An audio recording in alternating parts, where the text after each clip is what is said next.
নুরুল হুদা কমিশনের রাতে vote oh আর্থিক অসততার কথা আরেকবার মনে করিয়ে দিই। শেখ হাসিনার দানবীয় স্বৈরশাসন টিকিয়ে রাখার ক্ষেত্রে তিনটি নির্বাচন কমিশন সবচেয়ে গুরুত্বপূর্ণ ভূমিকা রেখেছে। এটা নিয়ে আগে কথা বলেছি। সেই তিনটি নির্বাচন কমিশনের মধ্যে আজকে একটি নির্বাচন কমিশন নিয়ে আরও কয়েকটি কথা বলবো।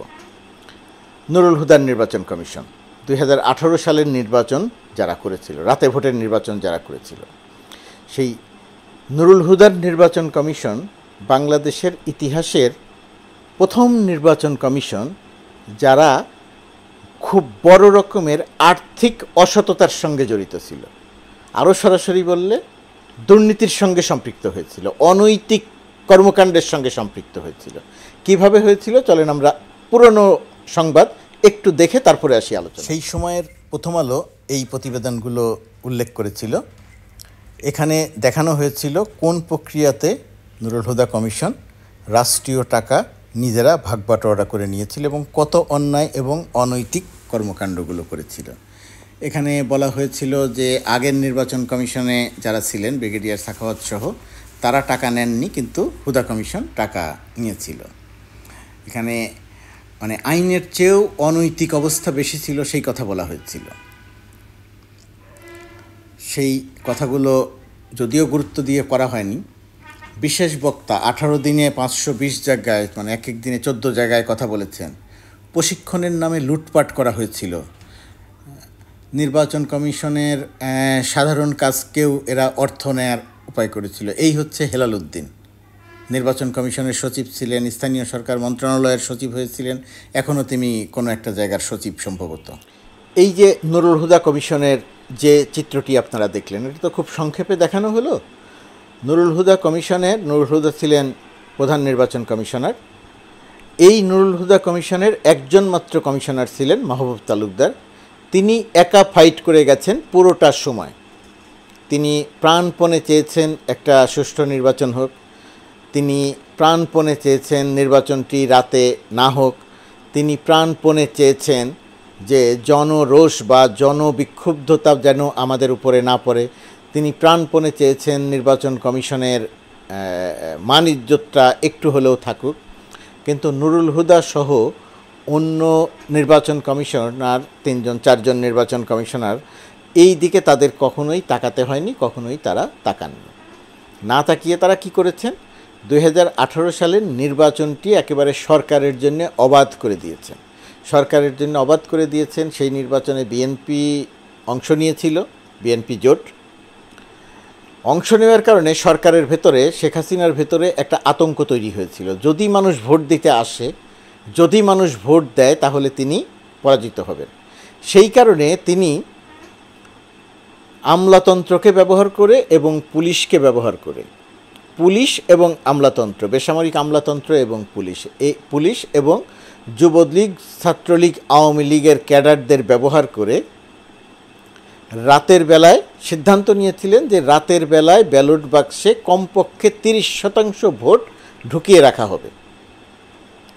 এই দায়িত্ব পুলিশ পালন করেছে, এই দায়িত্ব র্যাব পালন করেছে, এই দায়িত্ব ছাত্রলীগ যুবলীগকে দিয়ে পালন করানো হয়েছে, এই দায়িত্ব ডিসি ইউএনওরা পালন করেছে।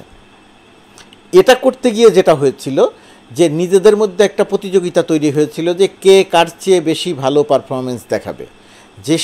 সেই কারণে ডিসি চেয়েছেন 30% ভোট ব্যালট বাক্সে ঢোকাতে, এসপি নিজে দায়িত্ব নিয়ে তিনি আরও কিছু ভোট ঢুকিয়েছেন, ছাত্রলীগ যুবলীগ আরও কিছু ভোট ঢুকিয়েছেন। এই কারণে দেখা গেছে যে কোথাও কোথাও 60-70% ভোটও কেটে ব্যালট বাক্সে ঢুকিয়ে রাখা হয়েছে। তার মানেটা হচ্ছে এমন একটা অবস্থা তৈরি করা হয়েছিল রাতের বেলায়, সারা রাত ধরে এই কাণ্ডটা চলেছিল। এমন একটা অবস্থা করা হয়েছিল রাতের বেলায় যে পরের দিন সকালবেলা আর ভোটের কোনো দরকার ছিল না, ইনফ্যাক্ট ভোট ছিলও না। তো এই যে রাতের বেলায় এই নির্বাচনী এই ভোটের ব্যবস্থাটা যে করতে দিয়েছিল সেটা হচ্ছে নুরুল হুদা। এখন প্রশ্ন হচ্ছে, এত বড় অপরাধ করার পরে এই নুরুল হুদা কমিশনের কি বিচার হবে না? সে তো এখনও জীবিত, তো তার কি বিচার হবে না? সে কি গ্রেপ্তারের আওতায় আসবে না? তাই সে কি মামলার আওতায় আসবে না? স্বৈরাচার দানব শেখ হাসিনাকে তো টিকিয়ে রাখার ক্ষেত্রে তার ভূমিকা অন্যতম প্রধান। এই নুরুল হুদা কমিশন আর কি করেছিল? আপনারা যেটা চিত্র দেখলেন কয়েকটা কথা দিলে, ধরেন এদের কথা বলে মানুষকে বিশ্বাস করানো একটু কঠিন, কারণ মানুষ ইতিমধ্যেই অনেক কিছু ভুলে গেছে তাদের এই অপকর্ম সম্পর্কে। 18 দিনে 520টা স্থানে তারা কথা বলেছিলেন, বক্তৃতা করেছিলেন, তারা 4 জন। তারা এই যে 18 দিনে 520 স্থানে বক্তব্য করেছিলেন তারা 5 জন, এর জন্যে হিসেব করে দেখা গিয়েছিল যে প্রতিদিন তাদের সারা দেশের কমপক্ষে 14টি স্থানে বক্তৃতা করতে হয়েছে, 14টি স্থানে তাদের যেতে হয়েছে। আর বাস্তবতা কী ছিল? বাস্তবতা ছিল 14টি স্থানে যাওয়ার মতো অবস্থা একদিনে থাকে না, একদিনে ছিল না। তারা হেলিকপ্টারও ব্যবহার করেননি, হেলিকপ্টার ব্যবহার করলেও সম্ভব নয়। তার মানে কি? তারা একদিনে 14 স্থানে গিয়ে বক্তৃতা করেছেন বলে কাগজে কলমে দেখিয়ে টাকা তুলে নিয়েছেন। এর জন্য 2 কোটি টাকা বরাদ্দ ছিল, এই 4-5 জন মিলে ভাগ করে নিয়েছেন। আর 14 দিনে যাওয়া সম্ভব নয়, কিন্তু কাগজে কলমে দেখিয়েছেন যে তারা গেছেন, 2 কোটি টাকার মতো ছিল। এর বাইরে সেই সময়ের নির্বাচন কমিশন সচিব ছিলেন হেলাল উদ্দিন, পরবর্তীতে তিনি স্থানীয় সরকারের সচিব ছিলেন, এখনও কর্ম কমিশনের সচিব বা কিছু একটা অবসর নেওয়ার পরেও সম্ভবত তিনি দায়িত্ব পালন করছেন। ওই ছবিতে যে হেলালকে আপনারা দেখলেন। কোর্স উপদেষ্টা বলে একটি পদ তৈরি করা হয়েছিল। তারা কিন্তু সরকারি চাকরি করেন, নির্বাচন কমিশনে চাকরি করেন, চাকরি করে বেতন ভাতা গাড়ি সুবিধা সব নেন। তো কোর্স উপদেষ্টা বলে একটা পদ তৈরি করা হয়েছিল, এবং সেই কোর্স উপদেষ্টার পদে হেলাল একা 47 লক্ষ টাকা নিয়েছিল। তার মানে দুর্নীতি বা অনৈতিকতা কত রকমভাবে করা যায় সেই সময়ের নির্বাচন কমিশন তার একটা দৃষ্টান্ত তৈরি করেছিল। আইনি মারপ্যাচের মধ্যে সেটাকে হয়তো ঠিক রাখা গেলেও এটা যে কত বড় অনৈতিক কর্মকাণ্ড ছিল সেটা এই নুরুল হুদা কমিশন সেটা প্রমাণ করেছিল। সাবেক নির্বাচন কমিশনারদের সঙ্গে কথা বলতে গিয়ে আমরা দেখেছিলাম তারা খুব পরিষ্কার করে বলেছিলেন, বিশেষ করে শামসুল হুদা কমিশনের নির্বাচন কমিশনার ছিলেন বর্তমান উপদেষ্টা ব্রিগেডিয়ার জেনারেল অবসরপ্রাপ্ত সাখাওয়াত হোসেন বলেছিলেন যে আমরাও বিভিন্ন জায়গায় বক্তৃতা করেছি নির্বাচনের আগে প্রশিক্ষণের অংশ হিসেবে, কিন্তু কেউ কোনো টাকা নেয়নি। কোর্স উপদেষ্টা বলেও কিছু ছিল না। আর নুরুল হুদা কমিশন এসে করেছিল, কোর্স উপদেষ্টা তৈরি করেছেন, এক একজন এরকম 47 লাখ 50 লাখ 40 লাখ করে টাকা তুলেছেন, বক্তৃতা করে একদিনে 14 জায়গায় বক্তৃতার ভাতা নিয়েছেন এই নুরুল হুদা কমিশন। আবারও বলি, বাংলাদেশের ইতিহাসে এই নুরুল হুদা কমিশন যেভাবে দিনের ভোট রাতে করেছিল এটা নজিরবিহীন, এটা পৃথিবীর ইতিহাসে নজিরবিহীন, বাংলাদেশেও নজিরবিহীন। ভোট কারচুপি হয়েছে, মানুষ ভোট দেয়নি, ব্যালট বাক্সে ভোট দেখানো হয়েছে, এরকম বহু কিছু হয়েছে, কিন্তু দিনের ভোট রাতে করা হয়নি। নুরুল হুদা কমিশন করেছেন এটা একটা অপরাধ। এই অপরাধেই নুরুল হুদাকে গ্রেপ্তার করা উচিত, তার নামে মামলা হওয়া উচিত, গ্রেপ্তার করা উচিত, তদন্ত হয়ে তার শাস্তি হওয়া উচিত। আর আর্থিক অসততা এবং অনৈতিকতা, তিনি চাকরি করছেন নির্বাচনে, সেই নির্বাচনী কর্মকর্তাদের উদ্দেশ্যে বক্তৃতা করা, অর্থাৎ তিনি কি চান সেই বক্তৃতা করাটা তিনি নির্বাচন কমিশনার হিসেবে যে বেতন ভাতা গ্রহণ করছেন সে বক্তৃতা করাটাও তার অংশ। এমন না যে সময় তার অফিস, সেই অফিস টাইম বাদ দিয়ে তিনি রাতের বেলায় বক্তৃতা করেছেন, অফিস টাইমেই তিনি বক্তৃতা করেছেন। এক জায়গা থেকে আরেক জায়গায় যাওয়ার জন্য যে সুযোগ সুবিধা গ্রহণ করা দরকার সেটা তিনি রাষ্ট্রীয়ভাবেই নিয়েছেন, নির্বাচন কমিশন থেকেই নিয়েছেন, কিন্তু তার জন্যও ভাতা নিয়েছেন।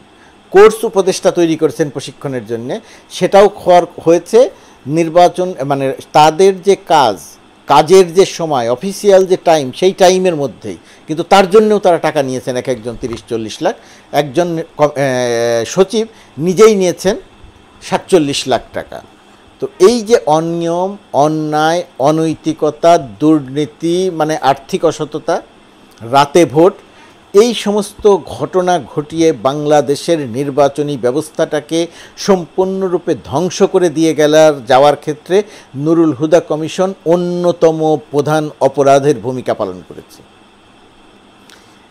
বর্তমান সরকারের বহু কাজ, বর্তমান সরকার দিশেহারা অবস্থার মধ্যে আছে আওয়ামী লীগ বা শেখ হাসিনার ধ্বংস করে দিয়ে যাওয়া বাংলাদেশকে পুনর্গঠনের কাজে। সেই কারণে তাদের হয়তো নির্বাচন কমিশন বিষয়ে মনোযোগ এখনও কম। নির্বাচন কমিশন সংস্কারের দায়িত্ব দেওয়া হয়েছে বদিউল আলম মজুমদারকে।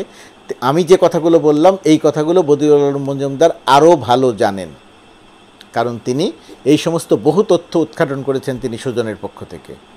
এই কারণেই বিশ্বাস করতে চাই যে রকিব কমিশন, নুরুল হুদা কমিশন, আওয়াল কমিশন, এই যে অপরাধী কি? ভোটারবিহীন নির্বাচন করার দায়ে অপরাধী, স্বৈরাচারকে টিকিয়ে রাখার দায়ের অপরাধী। এই অপরাধীদের বিরুদ্ধে সুনির্দিষ্ট করে মামলা করে এদের বিচারের আওতায় আনা দরকার। বিশেষ করে নুরুল হুদা, রাতের ভোট করার নুরুল হুদা, অর্থনৈতিক অসততার নুরুল হুদা, এই কমিশনের বিরুদ্ধে বিচার হওয়াটা সবচেয়ে জরুরি। প্রথম বিচারটা তাদের বিরুদ্ধেই হওয়া দরকার, প্রথম মামলাটা তাদের বিরুদ্ধেই হওয়া দরকার, প্রথম গ্রেপ্তার প্রক্রিয়া তাদের বিরুদ্ধেই হওয়া দরকার। কারণ তারা দিনের ভোট রাতে করেছিল, আর্থিক অসততা করেছিল, দুর্নীতি করেছিল, অনিয়ম করেছিল, অন্যায় করেছিল, অনৈতিকতা করেছিল।